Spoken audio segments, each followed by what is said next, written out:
Fala aí, PMM. Product Marketing com menos teoria e mais dia a dia. Fala aí, PMM! Sejam bem-vindos ao podcast que fala sobre Product Marketing de um jeito diferente, mais prático, mais do dia a dia e sem palestrinha. A gente está de volta com a nossa segunda temporada, ainda mais afiada, com temas que aparecem todo dia na vida de quem é PMM e mais práticos do que nunca. Eu sou a Rafaela Vigo, uma das fundadoras da comunidade e lidero o Product Marketing na Vetex. No nosso último episódio, a gente falou sobre o que vinha por aí na área e não demorou muito tempo para confirmar tudo que a gente falou. Como diz o Felipe Collins, os coveiros já chegaram querendo enterrar nossa disciplina, trocando PMM por IA, por alguma palavrinha gringa, tipo Go-to-Market Engineer, já ouviu por aí? E tantas outras novas roupagens. Calma, respira. A gente vai falar sobre isso hoje. De onde vem essa narrativa de que PMM vai desaparecer? O que tem de verdade nela? E principalmente como sobreviver e sair mais forte. Para esse papo eu não poderia chamar ninguém melhor. Nossa convidada de hoje é professora de marketing de produto com uma carreira construída liderando o produto e product marketing em algumas das maiores empresas de tecnologia do Brasil. Beatriz Costa, seja muito bem-vinda. Estou muito feliz de te receber. Se apresenta para a gente em um tweet, quem é você, o que você fez na RD, o que você está fazendo agora, conta para nós. Que legal. Primeiro, gente, sensacional, muito obrigada pelo convite, participar, estar mais próximo da comunidade, participar de um grupo tão relevante como Fala aí PMM é sensacional. Estou muito honrada em estar aqui com vocês. Cara, quem eu sou? Eu sou muitas coisas, mas com certeza eu sou uma pessoa que teve uma experiência talvez privilegiada no mundo de tecnologia, que é viver produto e depois aprender como levar esse produto para o mercado como marketing de produto. E eu tive o privilégio de fazer isso em todas as empresas que eu passei. Big Techs brasileiras, né? Local Web, RD Station, depois RD como Grupo TOTUS. E isso traz uma visão muito diferente da disciplina, né? Ajuda a gente a enxergar o que acontece no universo quando a gente sai da bolha da disciplina de marketing de produto, né? Então, na RD, tanto na RD quanto na Local Web, eu fui produto, fui marketing de produto, tanto como contribuidor individual, quanto como liderança, que também são níveis diferentes, que trazem visões complementares, né? E nesse exato momento, eu tô descansando. Brincadeira, porque a gente não descansa, né? Eu tomei a decisão de mudar um pouco o rumo aqui da carreira. Estou trabalhando na construção de uma consultoria e que eu vou falar, e a consultoria ela vem muito pautada em coisas que eu construí ao longo desses últimos 15 anos de carreira e que a gente vai conversar bastante hoje, que é essa disciplina de marketing de produto fora da caixa. Perfeito, obrigada, Bea. Merecido esse momento aí para você focar também na tua consultoria e compartilhar esse aprendizado, né, que você tem aí da tua bagagem. Bea, vamos começar então com o tema aqui do nosso podcast de hoje, que é Product Marketing vai morrer. Essa narrativa chegou até você? E como que você reage quando você ouve isso? A narrativa de Product Marketing vai morrer, ela não chegou até mim. Pelo menos não, eu trabalhei com e-mail marketing por grande parte da minha carreira, né? Produto e e-mail marketing, e eu ouvia que o e-mail marketing vai morrer e, gente, ele nunca morreu.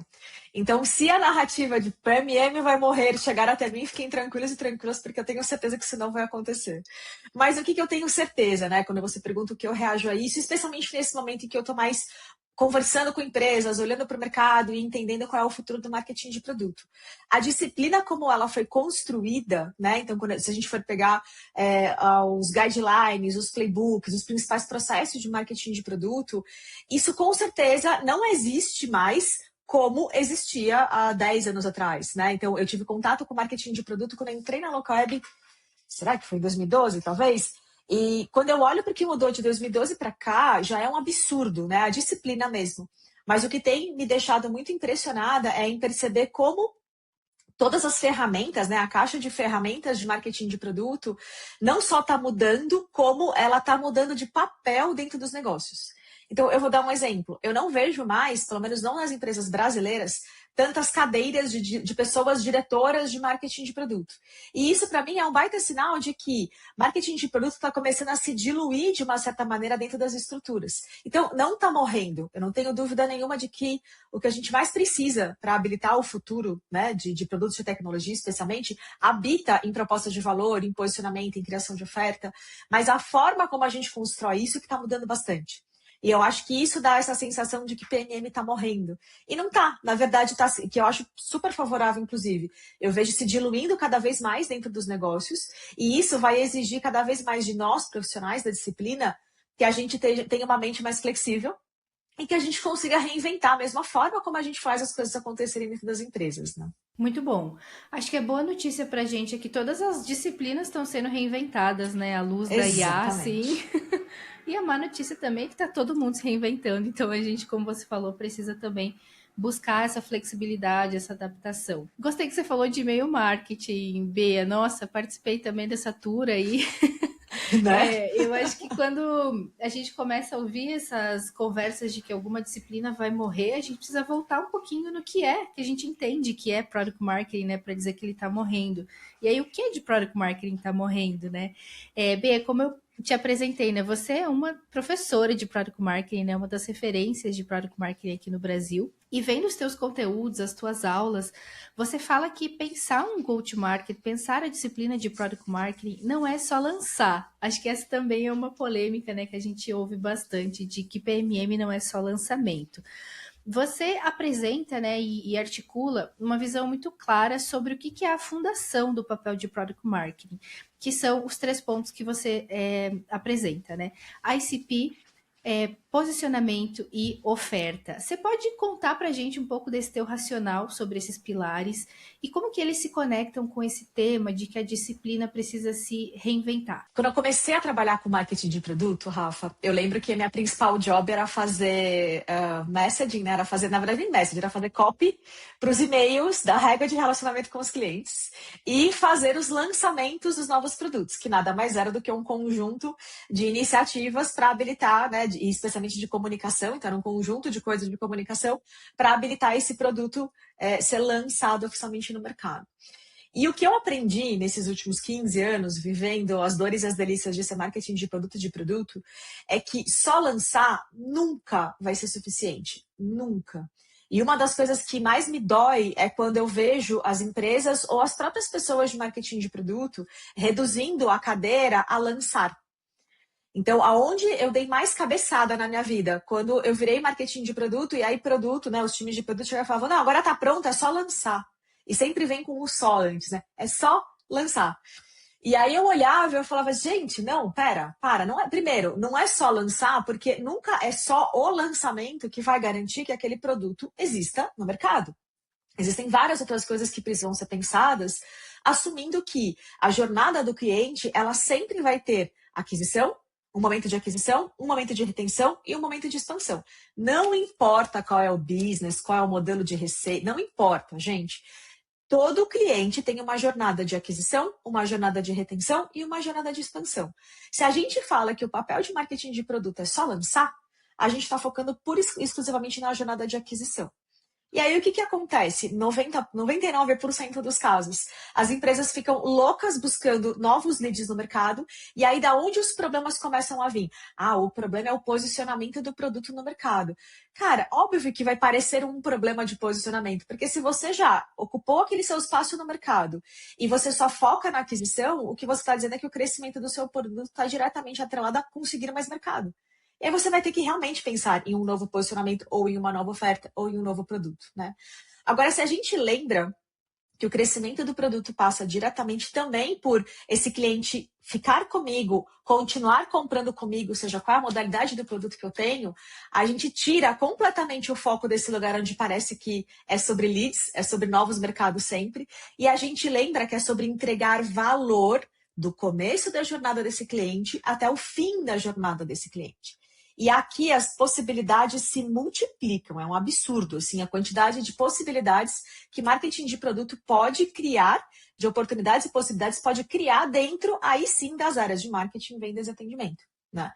Então, a primeira coisa que ficou muito claro na minha cabeça é que se eu atuasse só lançando, eu estava limitando muito o potencial do meu time e limitando muito o potencial de marketing de produto como entrega de valor para o negócio.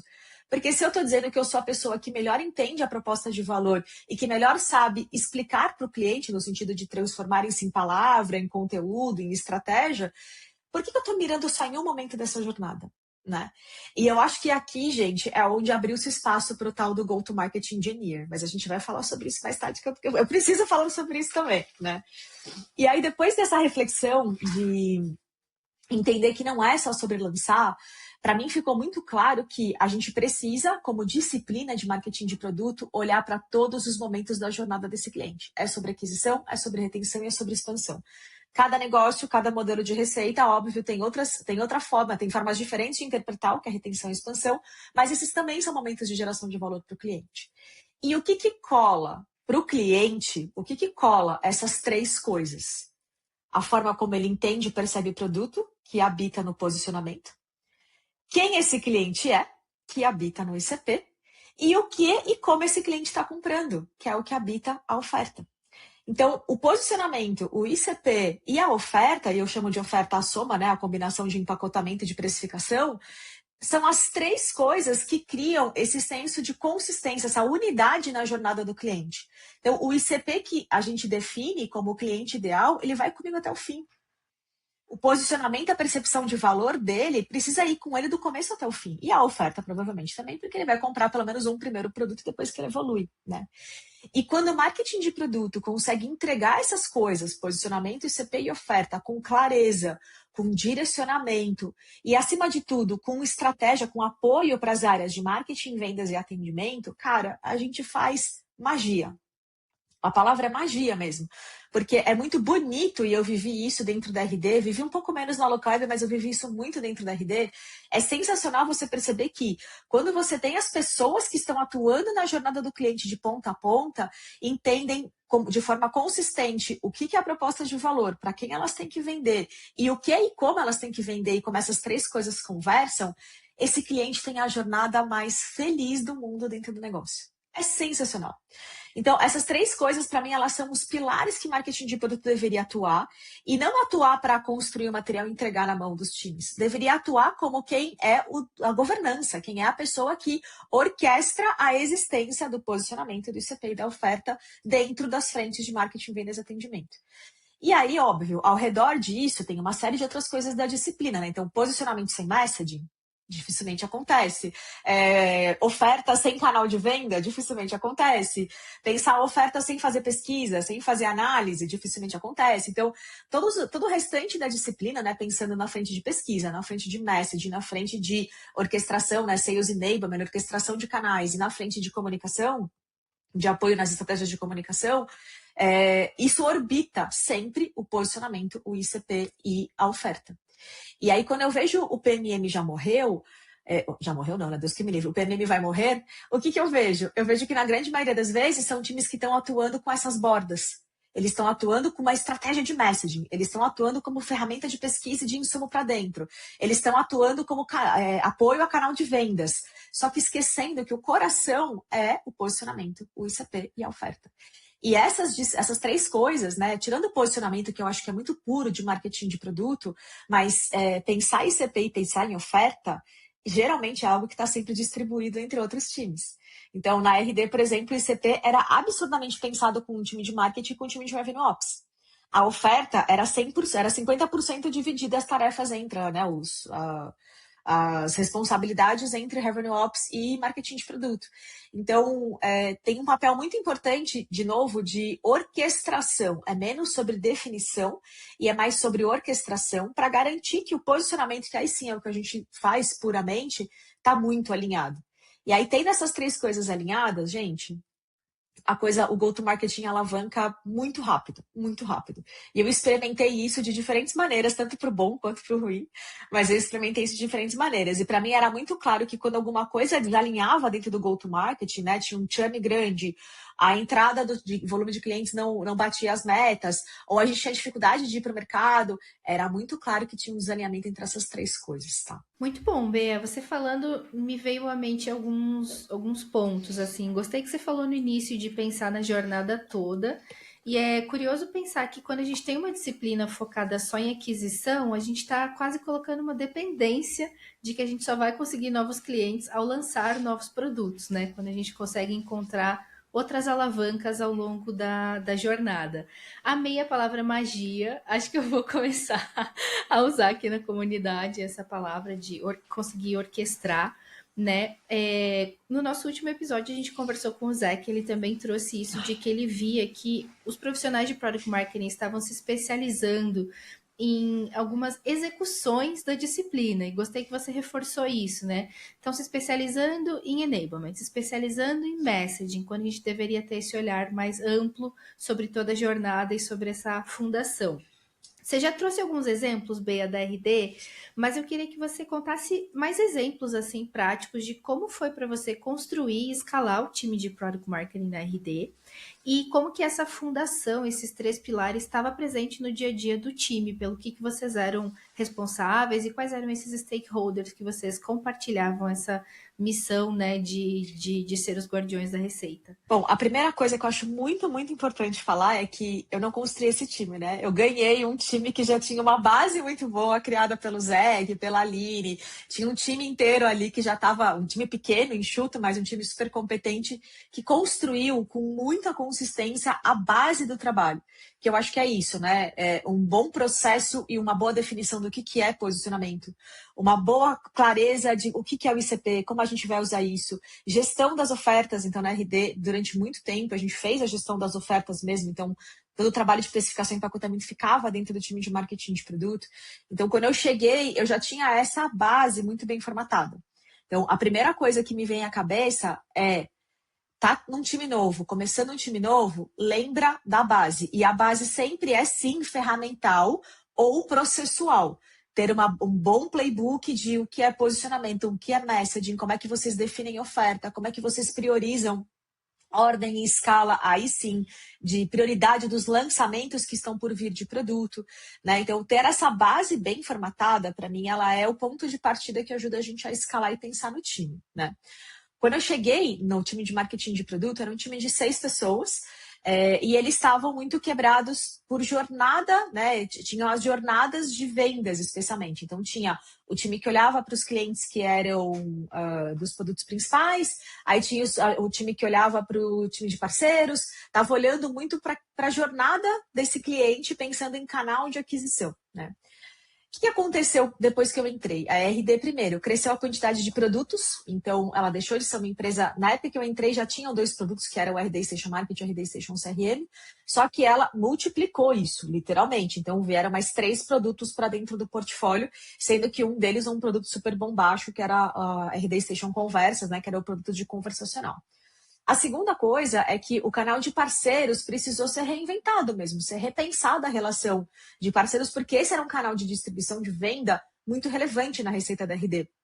E aí, ao longo da jornada, esse canal foi ganhando outras características e, com isso, internamente tinha outras necessidades de apoio, né?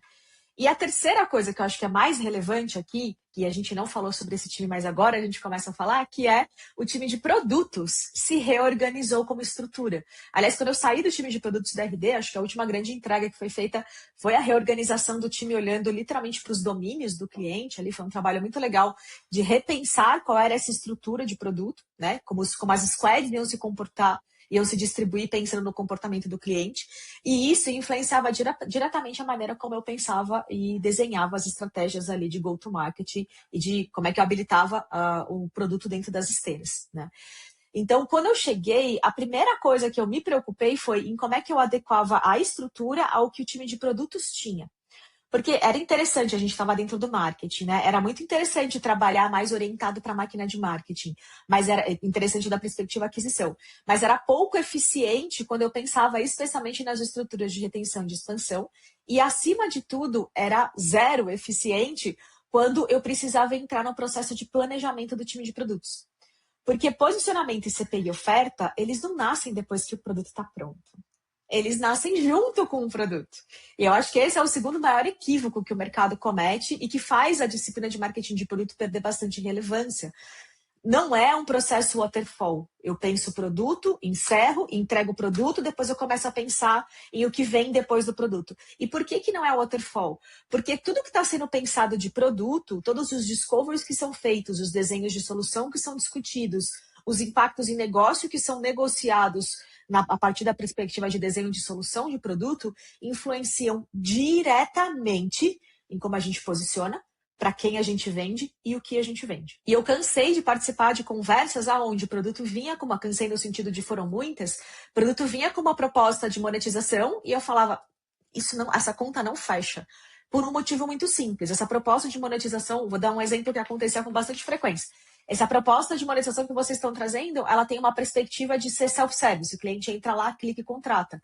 O nosso ICP não tem esse hábito. Eles não sabem contratar sozinhos. Então, a gente não pode fazer alguma coisa de largada self-service sem assumir que vai ter um tempo de rampeamento grande para esse cliente se acostumar e começar a contratar sozinho, ou um tempo de rampeamento grande da camada de atendimento que vai precisar absorver a venda de um treco dentro do processo de atendimento dele. Esse é um exemplo muito simples de por que as conversas precisam acontecer juntas. E aí, nem, claro, tudo bem, tem esses trade-offs de tempo de rampeamento, de tempo de jornada do cliente, mas a gente quer continuar self-service pelo custo. Beleza, isso me ajudava a pensar nas estratégias, aí sim, de aquisição, retenção, expansão. E quando eu levava o pacote para os times de marketing, vendas e atendimento, eu já tinha uma estratégia de como eu fazer eles adotarem isso mais e melhor. Então, né, através de sales enablement, através de enablement do time de atendimento, ou de pensar uma oferta que de repente eu conseguia no momento de venda já trazer casado. Então, isso me ajudava muito a estruturar como eu levava isso efetivamente para o mercado.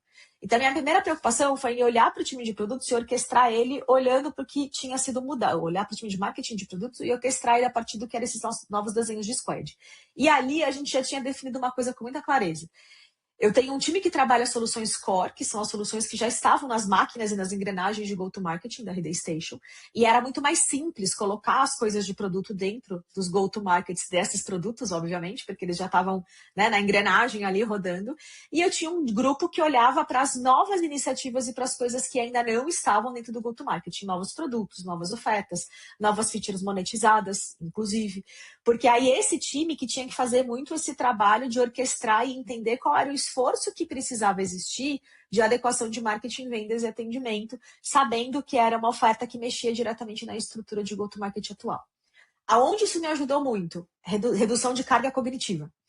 Porque pensa você como marketing de produto, cuidando de um produto inteiro de ponta a ponta, e dentro desse produto inteiro de ponta a ponta você tem coisas que é só botar para rodar, e coisas que você precisa reinventar a roda. É muito complicado para a mesma cabeça pensar, porque são dois modelos de construção de solução completamente diferentes, né? Mesmo que a premissa seja posicionamento, ICP, oferta, mesmo que a gente tenha a caixa de ferramentas bem formatada, a forma de construir em cima das ferramentas é diferente, quando você está olhando para esses dois cenários. Então, essa divisão por si só já me ajudou muito a orquestrar melhor as iniciativas e apoiar mais o time de produtos em colocar essas coisas nas esteiras de marketing, vendas e atendimento. A segunda coisa que a gente batalhou bastante para construir foi um time 100% dedicado para pesquisa. E essa, para mim, foi a segunda coisa mais sensacional que a gente construiu lá dentro. Por quê? Primeiro porque esse time vinha com 0 viés. É fantástico você ter um time de pesquisa, porque ele ajuda muito a tirar, porque é óbvio que a gente já vinha com as nossas convicções, né? Conhecendo bem o cliente como a gente conhecia, a gente já vinha com as nossas convicções de go-to-market. E ter um time dedicado para pesquisa ajudava muito a fazer as perguntas certas, ajudava muito a olhar e falar, será que isso faz sentido mesmo ou não? E, acima de tudo, ajudou muito a orquestrar assets que foram muito importantes para apoiar na tomada de decisão. Exemplo, Voice of Buyer. Exemplo, pesquisa de willingness to pay, pesquisa de feature preference, análise de NPS para a gente poder fazer um termômetro, e não estou falando de NPS como métrica de qualidade, né? Métrica de indicador de qualidade de produto, mas para a gente fazer um termômetro de temas que eram quentes naquele momento. Cara, foi uma das melhores coisas que a gente fez, foi ter esse time de pesquisa. E esse time de pesquisa ficou tão forte que ele acabou saindo de marketing de produto, depois ele foi compor o time de Product Ops da RD. Porque ele virou uma estratégia realmente de direcionamento, né, de como é que a gente toma melhores decisões. E foi muito legal ter um time que era essencialmente marketing dentro de produto. Ajudou muito a gente a unificar e olhar para as iniciativas ali de produto e de marketing de produto. Então, a primeira coisa foi separar produtos core, produtos novas iniciativas. A segunda coisa foi trazer um time de marketing de produto. O terceiro grande movimento aí veio com a construção de um time que eu chamei de desenvolvimento de canal. Porque aí, beleza. Então, eu tenho times estruturantes que estão olhando para o posicionamento, para o ICP e para a oferta de produtos core, novas iniciativas. Eu tenho um time de pesquisa que está melhorando significativamente a qualidade dos inputs que eu trago e me conectando mais e melhor com as teses de produto. E aonde a gente ainda estava tendo dificuldade, como é que eu conecto isso com marketing, vendas e atendimento? Assumindo que marketing, vendas e atendimento são os meus canais. É onde eu estou falando com o cliente, é onde eu estou vendendo, é onde eu estou atendendo ele no final das contas. E aí, criar esse time mudou muito a estrutura, mudou muito a forma de operar do time de marketing de produto, porque aí sim a gente conseguiu criar essa visão de aquisição, retenção e expansão. Porque quando eu tenho um time olhando para o produto, né? Vamos lá, eu tenho um time, era o time core que leva para RD e Station Marketing, pensando em posicionamento, ICP e oferta. Claro que elas sabiam que elas tinham que olhar para as esteiras de aquisição, retenção e expansão, mas, de novo, carga cognitiva. Era muita coisa na cabeça. Então, na hora que eu crio um time que é mais especialista em como ele orquestra através dos canais existentes da RD, isso ajudou muito a criar as especialidades dentro do time e percebe que elas não são especialidades de execução, elas são literalmente uma distribuição olhando para o negócio, né, para a forma como a RD rodava. E isso ajudou o time a ter uma fluidez maior dentro de todas as áreas de negócio. E eu também tinha o time de Customer Marketing, é importante reforçar isso, porque olhar para a esteira de aquisição e para, né, canais de parceiros, todo o time de geração de demanda, era um trabalhão já por si só, né, para o time de vendas. E quando a gente falava da continuidade da jornada do cliente, dava uma quebrada, né? Quando entrava em Customer Success, em suporte, dava uma quebrada. E foi muito importante a gente ter o time de Customer Marketing perto, porque ele ajudou a gente também a orquestrar esses canais de relacionamento com o cliente. Então, nessa estrutura que a gente chamou de orquestração de canais, né, de apoio, desenvolvimento de canal, a gente conseguiu realmente dedicar foco e força para o que era de geração de demanda, tinha uma pessoa específica para trabalhar com geração de demanda. O que era parceiros, a gente tratava junto com o time de... A gente conseguiu criar as caixinhas olhando para a forma como a RD distribuía dentro dos canais. Então, eu fiz nada mais, nada menos do que olhar para o time de produtos e entender como eu podia servir eles mais e melhor, sabendo que eu precisava beber da fonte deles para ter melhores posicionamentos, ICPs e ofertas. E aí, depois, o restante da estrutura foi literalmente como eu criava apoio e estrutura, né? Como eu dava consistência para a operação acontecer no dia a dia. E aí, coisas legais que aconteceram dentro desse modelo, porque aí a dor que veio é como é que a gente conecta essas coisas e essas pessoas, né? Porque, obviamente, na hora que eu quebrei nas caixinhas, foi cada um fazer o seu trabalho e tinha pouca troca entre o time, no final das contas. Eu já estava com um time de 21 pessoas, inclusive. E aí a gente começou a trabalhar em cima dos processos. Então, teve uma primeira fase que foi literalmente estruturar o time, né? Olhar para como o time se adequava melhor à estrutura da RD. Depois teve uma segunda parte que foi estruturar para que eles tivessem ferramental para no dia a dia poder executar com mais facilidade, com menos carga cognitiva. E a terceira fase foi pensar aí sim nos processos que a gente precisava colocar de pé para fazer isso acontecer. E aí vieram 2 processos super importantes. O primeiro deles era o Release Ops, que já existia desde a época da Aline, do Zec, inclusive, mas a gente foi evoluindo ele, melhorando ele para que ele pudesse se atender às necessidades multiproduto, multicliente e tal. Então, o Release Ops era muito legal porque ele ajudava, inclusive, todos os times a terem visibilidade de tudo que estava na mesa, né, para ser lançado, para ser disponibilizado, para ser habilitado para os clientes, independente de ser novo ou não, de ser uma revisitação ou, às vezes, desligar uma feature. Ele trouxe bastante consistência para a operação do time. E o segundo processo, que foi, a gente colocou de pé e praticamente um tempo depois eu saí, eu nem sei como é que está hoje, mas ele foi muito legal de construir, que foi o Go-to-Market Fit.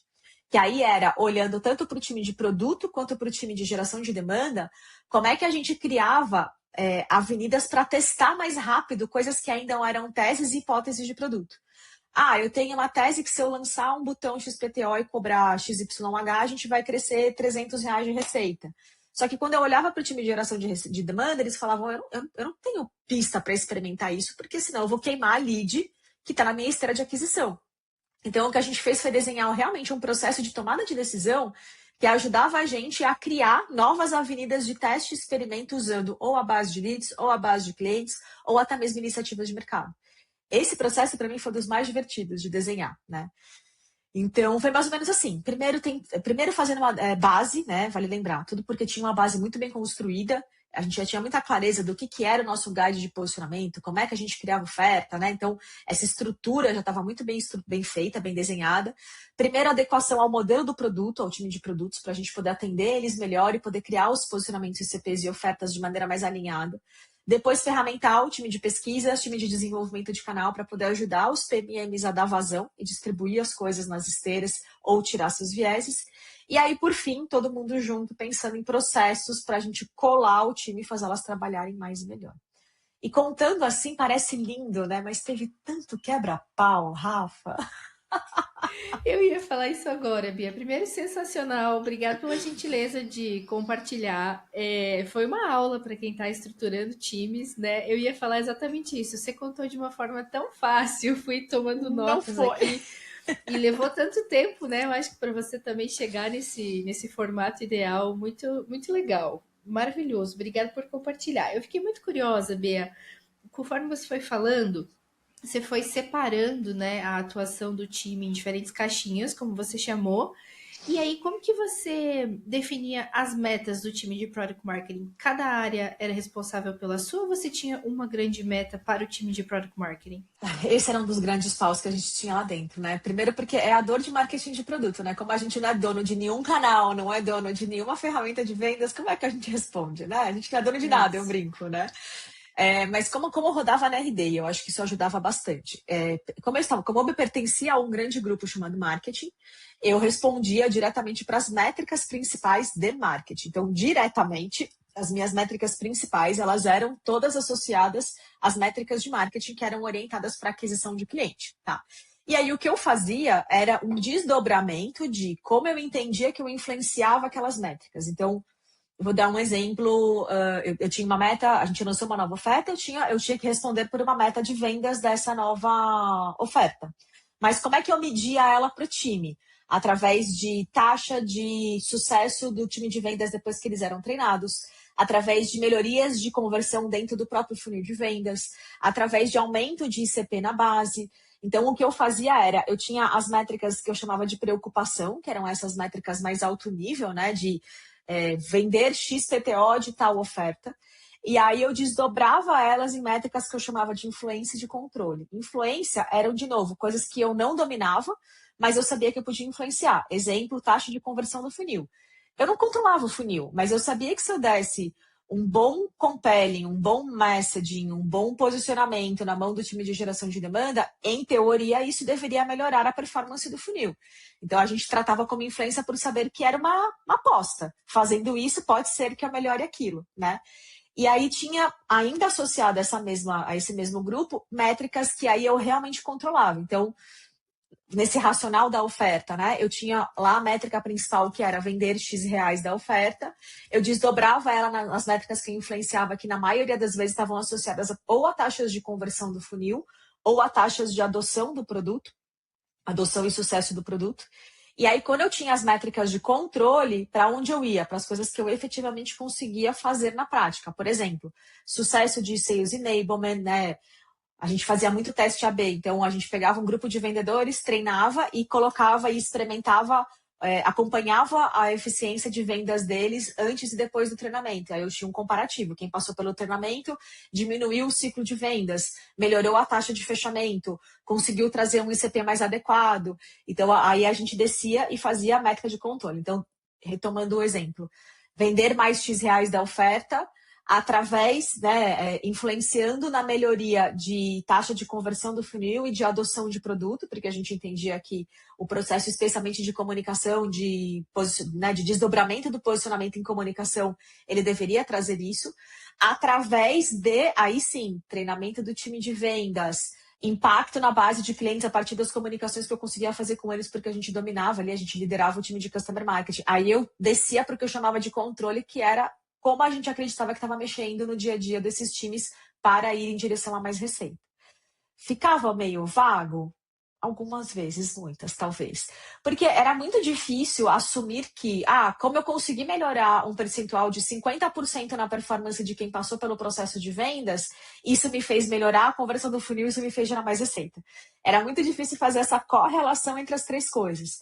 Mas o que eu fui construindo com o tempo, e isso eu tenho bastante segurança em entregar, um racional para que o time tivesse clareza de aonde eu tenho que acompanhar, que eram as métricas de preocupação, e elas sabiam que aquilo já era um baita termômetro de tá bom, tá ruim. aonde eu consigo influenciar. E ali essas métricas elas eram importantes porque falavam se eu precisava ir com mais proximidade dos times parceiros, né, dos times ao redor ou não. E aonde eu controlo, que aí falava sobre o que eu não posso abrir mão de fazer obrigatoriamente no meu dia a dia, né? Então, eu, com o tempo, tirei um pouco essa paranoia de correlacionar para poder chegar lá no final do mês e dizer foi o time de marketing de produto que fez. Para ir para o lugar aonde eu dava mais confiança para que o time pudesse, numa discussão de reunião de fechamento mensal, falar, tá, a performance de vendas não foi tão positiva, mas a gente acompanhou no ciclo de treinamento do time de vendas que quem participou do treinamento performou melhor do que quem não participou. E aí eu deixava o diretor de vendas trazer na mesa e falar, pô, realmente, então vamos aumentar a quantidade de treinamentos? Vamos, né? Então eu fui construindo para que desse mais autonomia para o time entender em quais discussões elas conseguiam entrar para mostrar que existem pequenas coisas que dá para a gente usar como alavanca de resultado no final das contas, né? Só esse exercício de o que PMM influencia e controla já é bem legal. Acho que quem não fez ainda, né, pode fazer na disciplina, já consegue direcionar muito, assim, de que atividades a gente deve fazer, né, o que a gente deve reportar. Muito legal. E tem uma coisa, deixa eu só complementar, Claro. Rafa, a gente tem tempo, espero. Tem uma coisa muito importante que eu vejo ser diferente nos mercados, né? Porque essa visão das métricas que eu controlo, que eu influencio, que eu me preocupo, ela depende diretamente de onde o time de marketing de produto está posicionado. Então, no meu caso, na RD, fazia muito sentido eu olhar para ciclos de vendas e de aquisição, porque eu estava dentro do marketing, eu estava muito próxima daquilo, era fácil eu criar essa correlação, enquanto criar uma correlação com atendimento, com suporte, com produto, era mais desafiador para mim. Na Local Web era o oposto disso. Na Local Web, time de marketing de produto estava junto do time de produto e do time de design. Então, o que a gente fazia? A gente olhava juntos para as métricas de produto. E eu assumia elas como proxy de resultado. Então, claro, eu ia para as reuniões para falar sobre receita, sobre churn, sobre performance de negócio, mas eu ia muito mais apoiada em adoção e engajamento de produto do que em aquisição de produto. Então, esse racional de preocupação, influência e controle, ele depende muito de onde o time de marketing de produto está alocado. Assim como eu já vi times de marketing de produto que cuidam da estratégia de aquisição. Ou o time de Customer Marketing, durante um bom tempo na RD, ele cuidava da estratégia de expansão. E eu respondia diretamente pelos números de upsell e de cross-sell da RD, né? Então, é muito importante construir o racional, controle, influência, preocupação, porque é a partir desse racional que você consegue, aí sim, pegar as métricas que a gente já conhece, que a gente sabe que marketing de produto consegue administrar, né, consegue direcionar, e aí você vai encaixando onde você está conforme a atuação da área no negócio. Acho que isso mostra bastante maturidade também da sua, né, Bia, da área que você construiu. A gente brinca que quando a gente tá fazendo posicionamento para o cliente, a gente não pode ser tudo para todo mundo. Não. E a gente esquece isso da nossa área às vezes, né? Que PMM também não consegue ser tudo para todo mundo. Tem que se ancorar de fato na disciplina que reporta, na área que reporta, ou em alguma métrica que faça sentido para o que a companhia está esperando, né? Bem, bem legal isso. Queria dizer para quem está nos ouvindo, assim, acho que a gente vê bastante perguntas ali na comunidade de as pessoas não sabem muito bem o que reportar, sabem que a disciplina de Product Marketing pode reportar e ser responsável por muitas coisas, mas está tudo bem você se ancorar em métricas de produto, se você está mais próximo dessa área, está tudo bem em alguns momentos você navegar mais por marketing, por vendas, acho que faz parte da disciplina também e da maturidade, né, de entendimento, o que você está conseguindo influenciar, controlar e se preocupar. E tem uma coisa importante que é ancorar não significa ignorar. Ancorar significa escolher. Perfeito. É uma escolha. Toda escolha implica em abrir mão de alguma coisa, né? E aí, quando você faz uma escolha, você não está dizendo em não olhar para jornadas que fogem à aquisição, né? Aquisição, retenção e expansão. Essas três coisas existem, elas são tocadas diretamente por marketing de produto.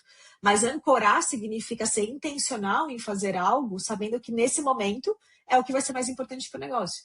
E a única certeza que eu tenho nesses 15 anos de jornada, Rafa, é que muda. Muda muito rápido. Então, teve ciclos que eu fui muito aquisição, teve ciclos que eu fui muito expansão, teve ciclos que eu fui muito produto, porque o negócio vai mudando. E eu acho que essa é a beleza de marketing de produto. A gente navega muito bem entre as áreas, deveria pelo menos, né? Produto, marketing, atendimento e vendas. a gente está sempre transitando entre essas áreas. Tudo bem a gente ter ciclos onde a gente vai focar mais em uma e menos em outra. A gente não deixa ela de lado, a gente só escolhe onde a gente vai colocar a nossa atenção, né? Alinhadíssima.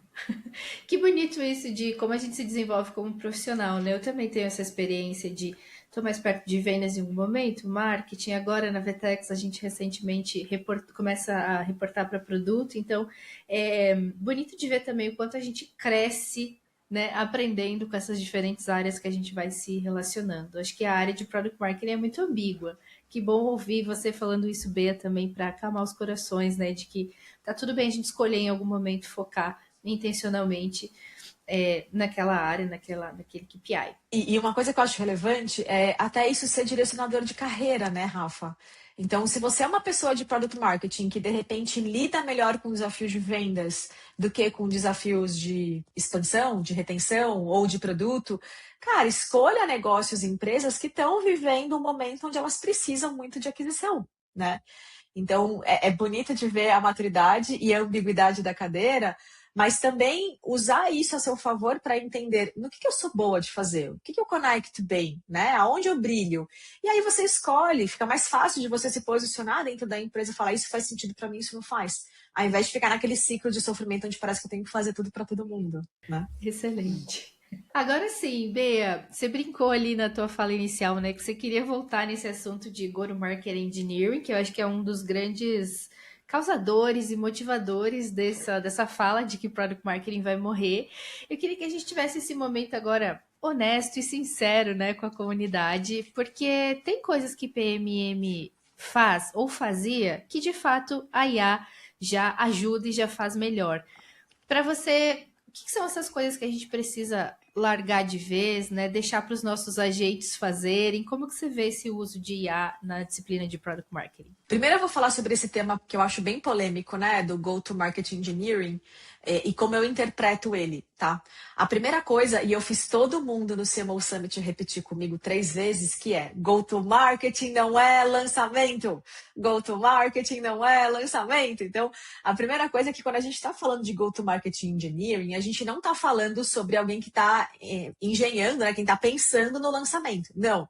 A gente está falando de lembrar que Go-to-Market é sobre a jornada do cliente, lembrando que tem aquisição, expansão e retenção. O Go-to-Market inteiro implica em aquisição, retenção e expansão.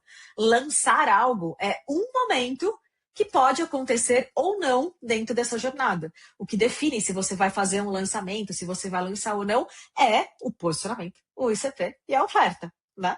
Então, acho que a primeira coisa é lembrar que quando a gente está falando da disciplina, desse trem novo que surgiu de Go-to-Market Engineering, o que a gente está falando nada mais é de que a capacidade, a disciplina que consegue orquestrar essas 3 coisas, ou seja, né, engineering de colocar engenharia de processo, de estrutura em cima desses 3 momentos do cliente, aquisição, retenção e expansão, para que a empresa possa enxergar a jornada do cliente como uma coisa única. Porque o que acontece em 90% dos casos? Vendas está defendendo o seu, atendimento está defendendo o seu, marketing está defendendo o seu e produto está gritando, e eu, né? Quando a gente fala de Go-to-Market Engineer, a gente está falando de alguém que é capaz de olhar para essa jornada do cliente, de aquisição, retenção e expansão, orquestrar e botar processos nela para que, mesmo que marketing cuide de uma parte dessa jornada, vendas de outra parte, atendimento de outra parte, produto esteja botando input dentro desse todo, tá todo mundo olhando para a mesma coisa, não tá cada um, né, com o elefante na sala chamando de uma coisa diferente. Então, essa disciplina, ela não é sobre lançamento, Go-to-Market não é sobre lançamento, e para mim, Go-to-Market Engineering, ele complementa, ele soma o papel de marketing de produto.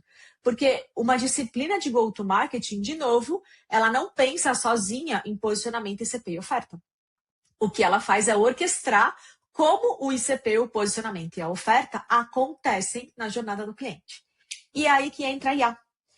O que a IA precisa muito? O que a IA, na minha visão, pelo menos, o que a inteligência artificial ela realmente sobrepõe qualquer cabeça pensante de mercado? A capacidade de sintetizar contextos.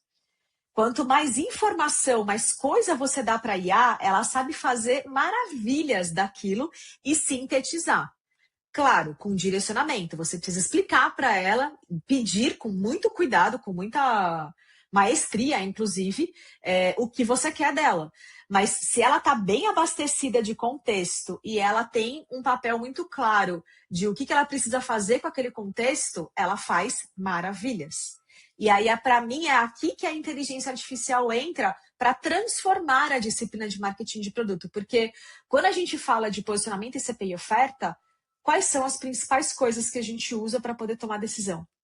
Contexto. Contexto do cliente, contexto do mercado, contexto do produto, contexto do negócio. E você ter uma inteligência artificial que te ajuda nessa tomada de decisão, no sentido de te direciona e consegue sintetizar os contextos para melhorar a sua tomada de decisão, já é sensacional. Eu nem vou falar, e eu acho que aqui é meio... Vou falar, é óbvio, mas eu vou falar.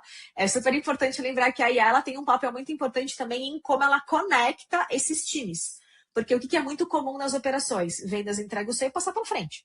Atendimento recebe e passa para frente. Marketing recebe e passa para frente. E aí nesse passa para frente, muita informação se perde. E aí é aqui que a gente, geralmente, marketing de produto apanha. Porque se eu não estou entendendo de onde esse lead veio, né? Eu estou vendo um cliente que deu um churn lá 1 ano depois. Se eu não consigo olhar para a história desse cliente, de onde ele veio, como foi a jornada dele de compra, como foi o processo de atendimento dele, até a hora dele cancelar, levar o momento de cancelamento como a única referência que eu tenho para dizer se era um cliente bom ou não, se eu posso aprender com ele algo ou não para melhorar o meu posicionamento, é muito leviano. Então, a inteligência artificial, ela ajuda muito a conectar esses times, não só como contexto, mas como operação. Imagina um vendedor recebendo um lead enriquecido pela inteligência artificial vindo do funil de marketing. Chuchuzinho, né? É sobre isso que a gente está falando. O que as pessoas estão confundindo no dia a dia é achar que o único papel da IA é ajudar em criação de assets. Criar melhores posicionamentos, criar melhores messages, criar melhores copies, fazer pesquisa. Isso, para mim, gente, é quase que o óbvio do uso da inteligência artificial, porque, de novo, ela é capaz de analisar muitos contextos, botar para dentro e te sintetizar. Então, esse aqui é o arroz com feijão. Mas aonde vem a beleza da IA aplicada à disciplina? Quando ela ajuda a conectar os contextos das diferentes áreas e o time de marketing de produto saber usar isso a seu favor. Eu vou dar um exemplo da RD, é um case sensacional, tocado pela Karine Gai e pela Mariana Damião, em que elas criaram um agente, 2 agentes. Elas criaram um agente que começou a criar casos de uso a partir de depoimentos que eram deixados na comunidade. Então, a gente tinha uma comunidade de clientes e esses clientes iam lá e eles deixavam, sei lá, milhares de depoimentos por mês. Eu não sei se eram milhares, mas era um volume significativo de depoimentos por mês de uso do produto. Na contrapartida, eu tinha um time de marketing, de geração de demanda, me dá caso de uso, me dá caso de uso. E o time engargalado em conseguir gerar esses casos de uso, porque eram casos de uso muito específicos, né? Me dá um caso de uso agora para um cliente assim, XPTO, com tal necessidade. A gente não tinha a capacidade, né, no sentido de recurso, de fazer tantos casos de uso específicos. Elas criaram um agente que ia lá na comunidade, chupinhava os casos de uso dos clientes, né, que eles deixavam na comunidade, e conseguia, através de um excelente framework criado, transformar isso em caso de uso que o time de geração de demanda usava para poder fazer estratégia, campanha de marketing, campanha de mídia, assim por diante. O que a gente está falando é de sair de uma jornada onde a gente demorava em torno de 1 mês para conseguir fazer 10, 15 casos de uso, para entregar 50 casos de uso, às vezes, por dia. Dependia diretamente do cliente que entrava no fórum. Então, esse, para mim, é um excelente exemplo que não é só sobre criar melhores posicionamentos, é sobre contexto. Eu tinha um time de geração de demanda precisando de um negócio. Eu já tinha a fonte, eu sabia fazer aquilo. Eu só conectei as coisas e dei contexto certo, dei o direcionamento certo e construí. A segunda coisa que para mim é um super case também da Karine Gaia com a Mari Damião foi a criação do robô de jornada multiproduto. Na hora que a RD virou uma empresa multiproduto, então ela tinha clientes que podiam vender marketing, vendas, né? RD Station Marketing, RD Station Vendas, RD Station Atendimento. Para o time de vendas, ficou muito difícil qualificar e receber esse cliente e entender especialmente qual é o tipo de cliente que eu consigo oferecer o tipo de produto. Ele vinha qualificado do funil de marketing, óbvio, mas no meio do atendimento, às vezes, surgiu uma dúvida desse cliente que ele não sabia responder, e aí ele acabava passando para frente, a gente identificou isso fazendo calls, ouvindo as calls do time de vendas, ele passava para frente esse cliente qualificado como para vender um produto, quando a gente poderia já ter vendido 2, 3 dentro do mesmo processo de vendas, se a gente tivesse entendido melhor a jornada de uso dele. O que as meninas fizeram? Foram lá em produto entenderam os jobs to be done de cada um dos produtos. E elas fizeram um trabalho muito legal de mapeamento dos jobs to be done junto com o time de design e de produto da RD. Depois eles voltaram, a gente voltou para casa, conectou isso com os posicionamentos, ICPs e ofertas que a gente tinha. E a partir desse grande contexto que a gente deu para a IA, a gente entregou um robô de atendimento que ajudava o time de vendas na qualificação desse lead. Então, todo o time de vendas estava usando já, quando eu saí de lá, eles já estavam usando esse robozinho para poder ver, para durante o atendimento, tirar dúvidas e entender se ele poderia oferecer um segundo, um terceiro ou um quarto produto para aquele cliente. Esses 2 exemplos são exemplos, de novo, de a IA sendo usada para ajudar a conectar contextos, que eu acho que esse é o maior desafio de Product Marketing, porque a gente é uma disciplina, somos uma disciplina ambígua, né? Então, a IA ajudando a conectar contextos e o time de marketing de produto direcionando o que fazer com esse contexto. Cria um caso de uso, ajuda a identificar em que momento da jornada esse cliente está para você poder oferecer 2 ou 3 produtos, né? Então, o que eu acredito, né? A IA, ela faz uma coisa melhor que qualquer ser humano, não é só de marketing de produto, mas é qualquer ser humano, que é sintetizar contextos. E para marketing de produto, isso é ouro, porque significa que a gente aumenta a nossa capacidade de conectar com os aprendizados de marketing, vendas, atendimento e produto para distribuir isso nos assets que a gente realmente entrega valor para os times. Criação de casos de uso, criação de pitch de atendimento, criação de posicionamento, criação de messaging e assim por diante. Fantástico. Vou chamar a Karina e a Mariana para compartilhar isso na comunidade. Amei esses cases. Gostei dessa perspectiva de IA bem prática, menos sensacionalista, assim, né? Gostei muito. Bea, para a gente fechar esse episódio, que foi maravilhoso e cheio de insights, vamos fazer o nosso ping-pong clássico. Para você, qual que é uma buzzword de Product Marketing que podia sumir do mapa? Lançamento? Mas por um motivo muito simples, tá? Tem tudo a ver, e deixa eu falar o motivo muito simples. Sei que é um ping-pong, mas a palavra lançamento ela é entendida de maneiras diferentes pelos times. Então, lançamento para produto é uma coisa, para vendas é outra, para marketing é outra. Então, e parece que para product marketing é sempre sobre lançar. Porque eu lancei. Eu não quero saber o que você lançou, eu quero saber o que você realizou. O que você impactou. Eu quero saber o que você mudou no jogo. Lançar para mim é pouquíssimo relevante. Muito bom. E agora, acho que vai estar conectado, né? Já tivemos alguns spoilers aí, mas o que para você é uma piada pronta de Product Marketing? É só lançar. Só lança. Tá aqui, ó. Só lança. Lança aí, por favor. E vindo de uma pessoa, né, que liderou o produto também, B, acho que tem ainda mais peso essa frase. Gostei. Desesperador. É só lançar. Só. Só. Tá bom, querido. Vamos voltar para trás. Mais uma. Se você pudesse criar uma lei universal para quem é PMM, qual seria? Vai tudo tocar o mesmo tema, né? Go to market não é lançamento. Essa é a lei universal. Go to market é sobre a jornada do cliente dentro do seu negócio. É sobre aquisição, retenção e expansão. Não importa o business, não importa o modelo de negócio, o modelo de receita, se é tecnologia, se não é tecnologia, o cliente sempre tem uma jornada de aquisição, retenção e expansão. O papel de marketing de produto habita nessa jornada do cliente. Excelente. E Bea, você já compartilhou muito do seu pensamento, do seu racional com a gente, mas eu queria saber também o que você tem consumido recentemente, algum livro, artigo, case, o que for, que você recomenda para quem está nos ouvindo também estudar e aprender sobre. Eu ando muito obcecada com a Winning by Design, porque tanto a Rê no Brasil, né, Renata Centurião, quanto o Iaco, eles têm falado muito sobre como a inteligência artificial está mudando os go-to-markets. E eu tô obcecada porque, para mim, a confusão toda do go-to-market engineering vem exatamente disso, né?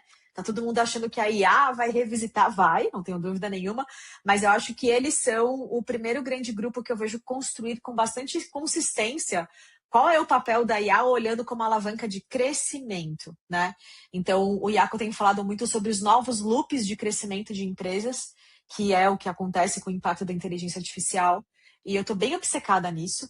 E a segunda coisa que está diretamente conectado, e é um tema tão antigo, eu lembro de ter ouvido falar sobre isso quando eu estava na Loca ainda, em 2000 bolinha, que é o Marketing Mix Model, MMM. Eu sempre esqueço a ordem das palavras.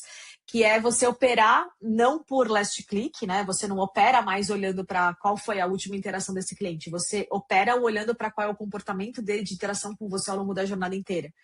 Então eu voltei a ficar meio obcecada aqui por essa disciplina, porque eu acho que o mundo está percebendo que não existe mais previsibilidade de receita, de funil, de conversão.